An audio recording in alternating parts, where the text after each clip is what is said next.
I'd like to live in a country that's got clean water and a clean, clean place to live. Who wants to live in a place where we've got water that you can't even be near because it's so toxic with algal bloom? You can't let your dog drink it because it's so toxic. Who wants that? Because that's where we're heading. Most of the Waikato's like that now in our natural lakes.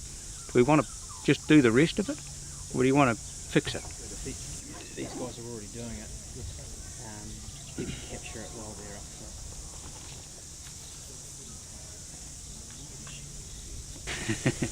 front. Well, I've just been asked the question, what's the value of clean water? Well, it's like somebody asking what's the value of having air to breathe. It's pretty hard without it. You think of anything you want to do without clean water, it just doesn't happen. We've got to have it. Think about it. Like I say, I've been doing it for 35 years and been over most of the country fishing, but mainly in the Waikato here, and do an awful lot here in these hydro lakes.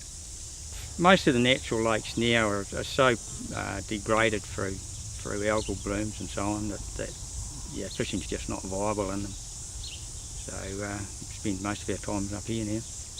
The algal blooms are caused by nutrients coming off farms. That's where it comes from. Algae is a pretty natural thing. You get all sorts of algae and you get them all over the place. But generally speaking, the more nutrients you have, the more algae you have. And we've got a lot of nutrient now. Yeah, the thing that we're really concerned about, of course, is that these lakes are going to get worse, and that's in spite of lots of dairy farmers have, taken a lot of action to clean up their act. Sure, some haven't, but a lot have. But upstream from here, we've had conversion of an awful lot of forestry land into dairying. And there's two things that happen there. You get less water in the river, quite significantly, because they take it for irrigation and they take it for stock and so on. And on top of that, in exchange, we get a lot of nutrients back. So this is going to get worse, there is no question. The only question is, how much worse?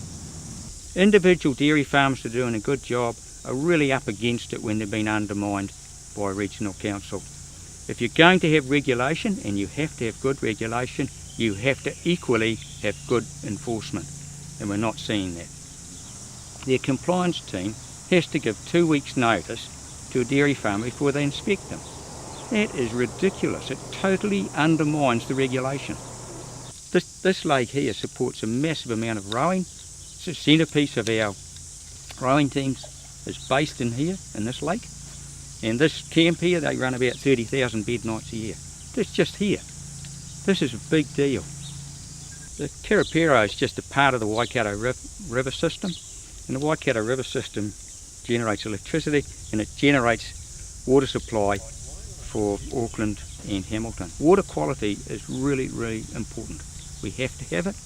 We have to have it in a continuous manner, in quantity and in quality.